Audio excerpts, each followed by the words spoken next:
morning, or depending when you're watching this, good afternoon, good evening, or good night. My name's Ross, and as always told, out of Voice Radio. So today, we're going to be taking a little bit of a look at all of the cards we're losing from Crimson Invasion. That's right, ladies and gentlemen. It is the last set that we need to have a look at in terms of our rotation deep dive. Although, of course, we have got a couple other videos, decks that are going, decks that are staying, all of that good stuff. But this is the last expansion we need to have a gander at. So starting off with the big losses, as we always do, we're losing Magikarp, which might not sound like a big loss, but we always get Gyarados. Gyarados is printed very often. It's one of the more regularly printed Pokemon, and this had protection on the bench. It was great. We are losing our only Mamoswine, and it might not matter to you guys, but it matters to me. We're losing Regigigas. Now, Regigigas has been a really good blocking Pokemon. The attack's never really been used. We always said, we can use it, just get a Alolan Muck to turn off the ability and then hit for big damage. No one ever did that. Okay, I'm sure a few people did that, but it never saw really any success. It has seen play as a Pokemon with 180 HP that gives up one prize, and in that regard, it's been really good. Yay! Oh wait, no, it's gone. No, we're not happy anymore. We're losing Buzzwole GX, which has been one of the very best Pokemon the whole time it's been out. It's seen play and success with Zoroark, it's seen play and success with Lycanroc, it's taken advantage of Diancie Prism Star, giving it an extra 20 damage. Even when Strong Energy rotated and we lost that extra 20 damage from that, it still remained great, and it probably would have remained great for as long as it was legal.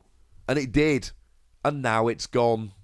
We're also losing Kartana GX. Now this actually saw a weirdly large amount of play in a bunch of decks. The ability just discarded a special energy somewhere on the field, and then people played it with Rainbow Energy so you could use a GX attack here to just take a prize. It was cool. We are getting a Mewtwo in Unbroken Bond, which has got a similar ability. It discards a special energy, but only from the active, not from anywhere else. But it doesn't have the GX attack, and it is not a perfect solution. Now, we are losing a few cards that used to be cool, cards that saw success in the past but haven't for a while. Chime Echo. 1 Psychic Energy, 10 damage, and your opponent can't play any Pokemon with an ability from their hand during their next turn. It was good for slowing the game down, but it never really did enough damage to take over the format. We are losing everyone's favourite silly deck. We're losing Guzzlord. It's very sad, ladies and gentlemen. It's got huge HP for a basic, although a bad weakness. But it did 180 for 5 energy, or 100 for 5 energy, but you took 2 more prize cards if it knocked something out. It was a great fun deck. Never worked. First attack, discard the top 5 cards of your deck. If any of them are basic energy or energy of any description, attach them to it.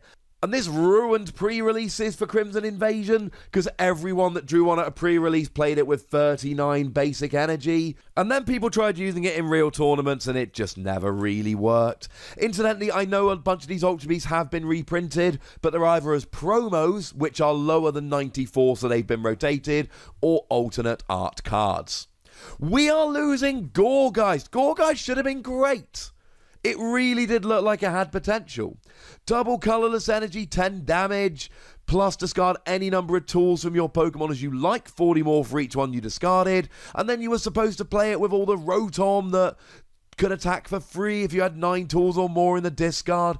It was supposed to be a good deck, but it never saw a huge amount of success. And we're losing Miltank. Miltank really did pop in and out the format. I saw a good deck in Japan just the other day that played this Miltank. If it's in the active, when you attach an energy to one of your Pokemon, you heal 90 damage. It was a good card that saw a little bit of play. In recent months, we've had Jirachi, which wants to get in and out the active, but is, well, not arguably, it is a lot better. But Miltank still saw some play and some love. Incidentally, we are not losing Silvally GX, because that got an actual reprint in Ultra Prism as a different artwork. It wasn't an alternate art. It wasn't a promo, it was an actual proper second release, so Silvally GX is remaining. Annoyingly, we are losing both Fighting and Psychic Memory, We're keeping all the other memory cards that have been released, but we're losing fighting and psychic memory, so you can no longer turn that Silvally into a fighting or a psychic type, which is kind of sad. We are keeping Silvally, but we're losing 2 of the memory cards. Annoyingly, fighting memory is probably the best one that you need the most right now, because it allows you to one-hit KO a Pikarom. That, ladies and gentlemen, is a little bit sad. Now, there are a whole bunch of other cards that looked like they should have been good and had potential but never really made it. Red Ice looked fun because it stopped your opponent playing stadium cards. I always thought there was a lot of potential here with Wonder Labyrinth Prism Star. Made a video about it and everything. I'll try and remember to link that one in the description. But it never really worked, unfortunately. Registeel did see a lot of play for quite a while and probably should have been in the You Used to Be Cool category, but I like the idea of looking at them all in a row. 30 damage for 1 energy, plus you attach an energy from your discard to one of your bench Pokemon, and it was any basic energy, not just metal. This did see play right as it was released with Silvally, and it was good for a while, but it's not seen much play since. And Regirock seemed like it had potential. Regirock basically just said your Registeel's attacks do an extra 10 damage. Of course, we also had Down Mice, so we didn't really need it, but it was kind of cool nonetheless. Those Reggies never... That Reggie deck, I was so excited. Go back and watch the videos if you want. When these were being revealed, I was getting so hyped for the Reggie deck, and it never worked. We got fed these piecemeal. I got more and more excited. Never paid off. We're losing a Lowland Golem GX. I still love the GX attack here. 100 damage, and your opponent cannot play any cards from their hand during their next turn. Never proved to be good, but man, I loved it.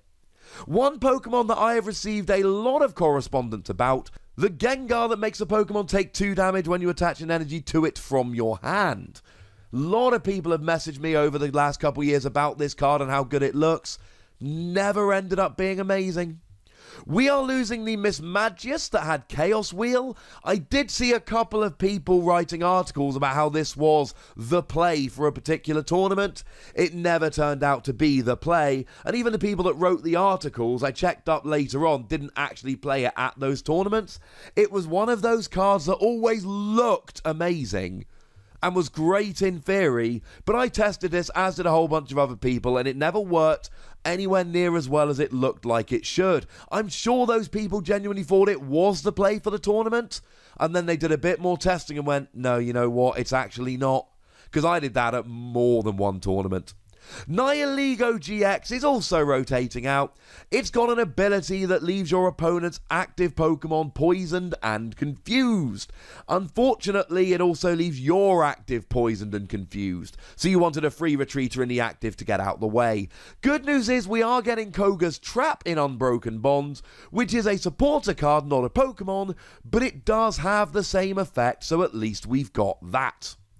Now, in terms of the trainer cards, there weren't that many in Crimson Invasion.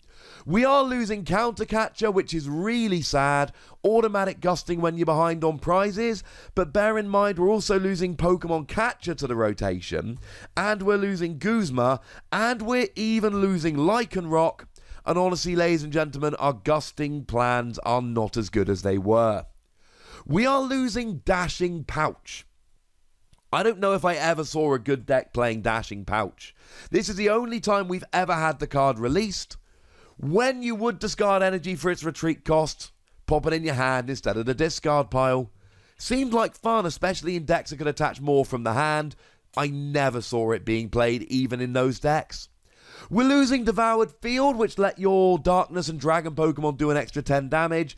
Little bit sad, especially because Darkness Pokemon used to have either Reverse Valley or Devoured Field to do an extra 10 damage, and now they have neither. Technically, we are losing Gladion, but it is for 1 day.